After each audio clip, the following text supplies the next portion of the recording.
प्रधानमंत्री नरेंद्र मोदी 2 दिन के लिए विवेकानंद रॉक मेमोरियल में ध्यान लगाने गए हैं और उसके बाद से लगातार अब सियासत तेज हो गई है। कांग्रेस ने इस पूरे मामले को लेकर चुनाव आयोग में शिकायत की है और कहा है कि ये आचार संहिता का उल्लंघन है। इस वक्त मेरे साथ बातचीत करने के लिए कांग्रेस के प्रवक्ता अजय उपाध्याय जी हैं। सर, वो ध्यान लगाने गए हैं, आप लोगों ने चुनाव आयोग में शिकायत दर्ज की है, क्यों?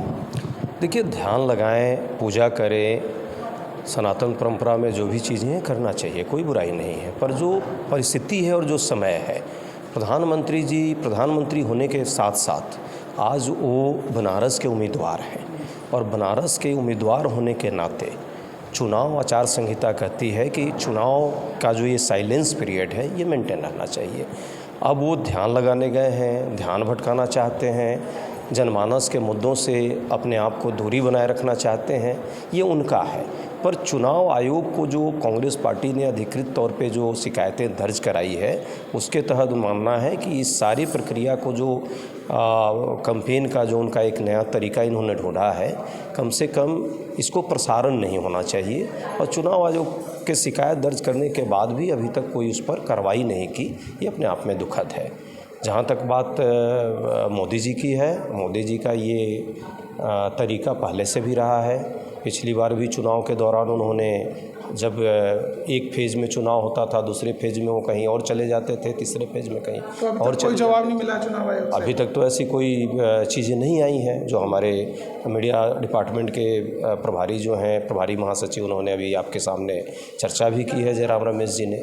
मुझे लगता है कि चुनाव आचार संहिता का ये उल्लंघन है और इसका ख्याल रखा जाना चाहिए। सर, एक सवाल ये है कि कल दिल्ली में इंडिया गठबंधन की बैठक होने जा रही है। ऐसे में ममता बनर्जी ने भी मना कर दिया है कि हम उस दिन व्यस्त रहेंगे, चुनाव है कल। मेरा सवाल ये है कि कल जो बैठक होगी उसमें क्या एजेंडा तय होगा? क्या प्रधानमंत्री के नाम को लेकर भी कोई चर्चा होगी, इस तरीके से कुछ? देखिए, वो तो एजेंडा तो ऑलरेडी जब कल बैठक होगी तो बैठक में ही चीज़ें आएंगी। पर जहाँ तक आपने कहा ममता जी का, तो ये भी सच्चाई है कि कल चुनाव है, इसलिए उनकी व्यस्तता अपनी है। पर चुनाव कल अंतिम दौर में रहेगा। कल शाम में जो बैठक होने जा रही है, उस बैठक में हमारे सभी सहयोगियों ने, गठबंधन के साथियों ने जिस तरह से काम किया, जिस तरह से एक साथ एकताबद्ध होकर के इस जनबंधन को आगे बढ़ाने का काम किया, जनता के मुद्दों को उठाया, इन सारे मुद्दों पर चर्चा होनी है। सर, एक सवाल ये है कि प्रधानमंत्री जी ने हाल ही में अभी जो गांधी जी पर बयान दिया है, उसे कैसे देखते हैं? ये तो बड़ा आश्चर्यजनक है, हास्यास्पद है और दुखद है। यदि कोई व्यक्ति इस देश का प्रधानमंत्री तो बड़ा पद होता है, एक सामान्य व्यक्ति भी ये बात कहे कि गांधी जी को फिल्मों के कारण हम जानते हैं, तो इससे बड़ा हास्यास्पद कुछ नहीं हो सकता।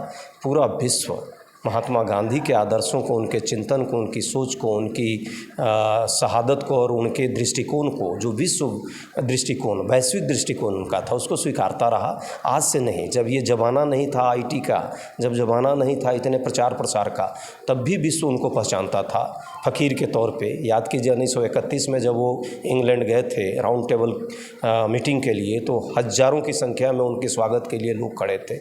ये दर्शाता है कि महात्मा गांधी को छोटा दिखाने का प्रयास है। सर, एक अंतिम सवाल है कि लोकसभा चुनाव का प्रचार थम चुका है। इंडिया गठबंधन और ख़ास तौर से कांग्रेस अपने आप को कहां देख रही है? सरकार बनाने जा रही है या नहीं बनाने जा रही है, या कितनी सीटें आ रही हैं? कुछ देखिए, निर्णायक सीट आने जा रही है। भारत की जो मूल भावना थी, भारत का विचार, समर्थ भारत, स्वस्थ भारत, साक्षर भारत और सुसंगठित सुदृढ़ भारत, उसके निर्माण के लिए रोजगार का मुद्दा, महंगाई का मुद्दा, इसी तरह गरीबी को दूर करने का मुद्दा इंडिया गठबंधन के साथियों ने उठाया, हम सब ने मिलकर के उठाया और आम जनता के ही मूल मुद्दे थे। इन मुद्दों पर हमने चुनाव लड़ा। जिस तरह से अंडर करंट दिख रहा है सब जगह, पूरी भरोसा है जनता ने हमें आशीर्वाद दिया है। 4 तारीख को उसका परिणाम आपके सामने दिखेगा। कोई आकलन है सीट का कितनी आ जाएगी? हम 300 प्लस सीट के साथ इंडिया गठबंधन सरकार बनाने जा रहे हैं। ठीक है, तो देखिए, ये थे अजय उपाध्याय जो कांग्रेस के प्रवक्ता हैं, जिनका साफ तौर से कहना है कि इस बार इंडिया गठबंधन की सरकार बनेगी और 300 से ज़्यादा इंडिया गठबंधन को सीट मिलने जा रही है। फिलहाल इस वीडियो में बस इतना ही। बाकी खबर देखने के लिए देखते रहिए पॉलिटिशियंस इंडिया न्यूज़। धन्यवाद।